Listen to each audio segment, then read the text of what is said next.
Hi guys. So ಬೆಂಗಳೂರಿಗೆ ಹೊಸದಾಗಿ ಬರುವಂಥವರಿಗೆ ಈ ಒಂದು ವಿಚಾರ ತುಂಬ ಇಂಪಾರ್ಟೆಂಟ್ ಅಂತ ನನಗೆ ಅನಿಸುತ್ತೆ. ಯಾಕಂದರೆ ಈ ಒಂದು ಎಕ್ಸ್ಪೀರಿಯೆನ್ಸ್ ನನಗೆ ರೀಸೆಂಟಾಗಿ ಆಗಿರೋದು.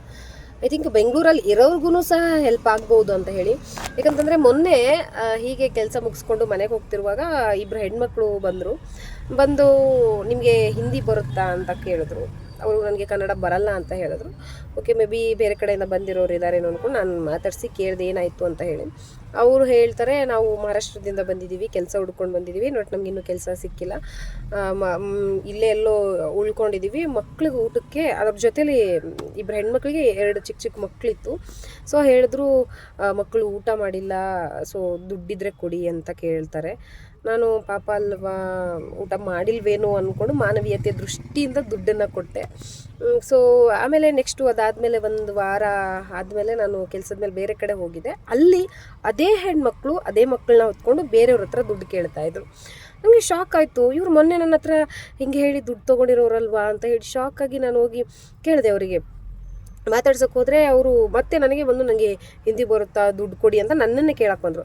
ನೀವು ಮೊನ್ನೆ ಮತ್ತೆ ಹೀಗೆ ಕೇಳಿದರೆ ಅವತ್ತು ದುಡ್ಡು ಕೊಟ್ಟಿದ್ದೆ ಅಂತ ಹೇಳೋಕೆ ಹೋದ್ರು, ಓಡೋದ್ರು, ನಿಲ್ಲಿಲ್ಲ, 1 ನಿಮಿಷನೂ ನಿಲ್ಲಿಲ್ಲ, ಹಾಗೆ ಓಡ್ಕೊಂಡು ಹೋದರು. ಸೊ ನಂಗೆ ಅವಾಗ ಅನ್ನಿಸ್ತು, ಇವ್ರದ್ದೊಂದು ಟೀಮೇ ಇದೆ. ಕೆಲಸ ಇಲ್ಲ ಅಂತ ಹೇಳಿದ್ರು, ಬಟ್ ಅವ್ರ ಕೆಲಸನೇ ಅದೇ. ಸೊ ನಿಮ್ಗೆ ಹಿಂದಿ ಬರುತ್ತಾ, ನಮ್ಗೆ ಹಿಂದಿ ಬರಲ್ಲ, ನಮ್ಗೆ ಊಟಕ್ಕೆ ದುಡ್ಡಿಲ್ಲ ಅಂತ ಹೇಳಿ ಸೊ ಈ ರೀತಿಯಾಗಿ ಮೋಸ ಮಾಡಿ ದುಡ್ಡನ್ನ ತೊಗೊಳ್ತಾಯಿದ್ರು. ಅದಾದಮೇಲೆ ನಾನು ಇದು ಒಂದೇ ಸಲ ಅಲ್ಲ, ಅದೇ ಥರದವ್ರು ಇನ್ನೊಂದು 2-3 ಸಲ ನನ್ನ ಆಫೀಸ್ ಕೆಳಗಡೆ, ಅಲ್ಲಿ ನನ್ನ ಆಫೀಸ್ ಹತ್ರನೂ ಸಹ ಹೋಗುವಾಗ ಮೆಟ್ರೋ ಸ್ಟೇಷನಲ್ಲಿನೂ ಸಹ ಸಿಕ್ಕಿದ್ರು. ಬಂದು ಮತ್ತೆ ಬೇರೆದವ್ರು ಬಂದು ನನಗೆ ಹೀಗೆ ಕೇಳಿದ್ರು. ನಾನು ಅವ್ರಿಗೆ ಡೈರೆಕ್ಟಾಗಿ ಹೇಳಿದೆ, ಸೊ ನೀವು ನಿಮ್ಮದು ಟೀಮ್ ಇದೆಯಾ ಏನು ಅಂತ ಕೇಳೋಕ್ಕೆ ಹೋದರೆ ನಿಲ್ಲಲ್ಲ, ಓಡೋಡ್ಕೊಂಡು ಹೋಗ್ತಾರೆ.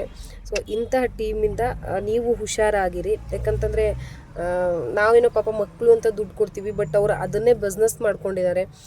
ಎಲ್ಲರ ಹತ್ರ ಸಮ್ಟೈಮ್ಸ್ ಕೆಲವೊಬ್ರು ಕೇಳ್ತಾರೆ, ಇಲ್ಲ ಅಂತ ಅಲ್ಲ, ತೊಂದರೆ ಇದ್ದವರು ಹೇಳ್ತಾರೆ, ಇಲ್ಲ ನಮಗೆ ದುಡ್ಡಿನ ಅವಶ್ಯಕತೆ ಇದೆ ಅಂತ ಕೇಳಿದವ್ರಿಗೂ ಏನಾಗುತ್ತೆ, ಇಂಥ ಜನರಿಂದ ಸಮಸ್ಯೆ ಆಗ್ತಾಯಿದೆ.